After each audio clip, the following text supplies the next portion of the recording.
1912, Franz Reichelt, a parachute engineer and well-known inventor, wanted to test out his newly created parachute suit. With no previous testing, he wanted to give it a go. His first demonstration, he decided it would be a good idea to jump off the Eiffel Tower. He jumped, the suit failed, and he plummeted to his death in front of hundreds of people. While working at SeaWorld, Jay Newton and his co-worker Brian Hartley were lifting a killer whale with a master tone crane. Newton got underneath to inspect the harness when Hartley then accidentally released the 20-ton whale from the crane, crushing and killing Newton instantly. In 1920, dancer Isadora Duncan was a beautiful young lady with a long, slender neck. She enjoyed wearing long scarves and going for rides in the countryside. Unfortunately, the combination of the two didn't mix so well.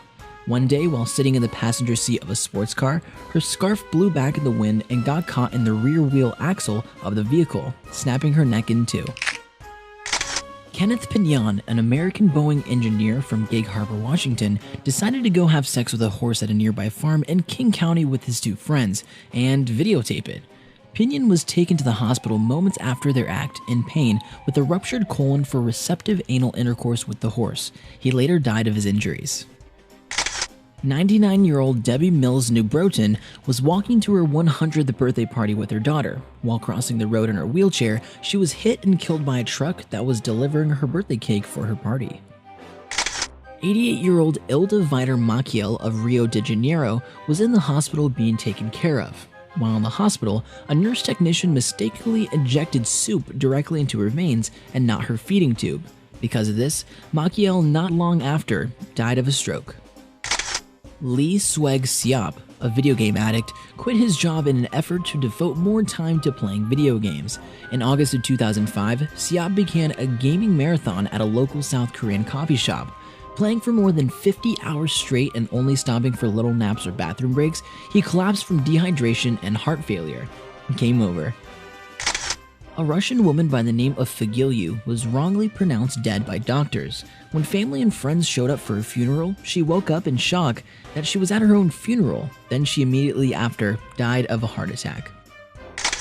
McInnes, also known as Jewels and Inky in the music community, was driving with his friends under the influence. As if that's not bad enough, to make the situation worse, he tweeted out acknowledging the fact that he was drinking, driving, speeding, and drifting. Not soon after, him and his friends all had died in a fatal car accident. Glenn Knoll and his sons died when they were out to get some fertilizer for their farm. When trying to suck some manure from the Maryland dairy farm, one of them fell in. The other two were then said to have tried to help and also fell in, drowning in poop. What a crappy way to die. Literally. Sergei Tuganov was bet $3,000 by two girls he couldn't go at it all day with them in bed. To prove them wrong, Tuganov swallowed down an entire bottle of Viagra. 12 hours later, he won the bet, but he then shortly after died of a heart attack. In 1974, Basil Brown literally drank himself to death, and no, it wasn't alcohol. Brown drank 10 gallons of carrot juice in a span of 10 days. This gave him 10,000 times the recommended amount of vitamin A. He not long after that died from severe liver damage. Gary Hoy, a 39-year-old lawyer out of Toronto, was doing his usual daredevil habit, body-checking the windows of his office on the 24th floor of the Toronto TD Centre, proving to coworkers they were unbreakable.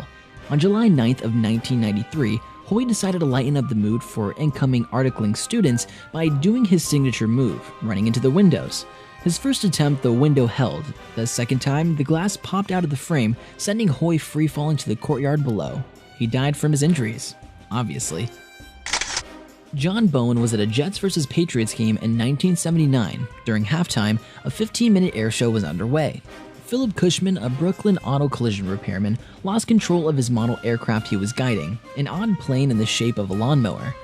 The plane circled the stadium until it eventually nosedove into the stands of seated fans, striking two people, one being John Bowen. They both suffered serious injuries. Bowen died 4 days later. In 1997, Eric Garcia decided to go bungee jumping by himself. Garcia had a jumping point in mind that was 70 feet off the ground, so he tied together 70 feet of bungee rope. Now, I'm not a mathematician, but if you have 70 feet of bungee and a 70-foot drop, yeah, splat.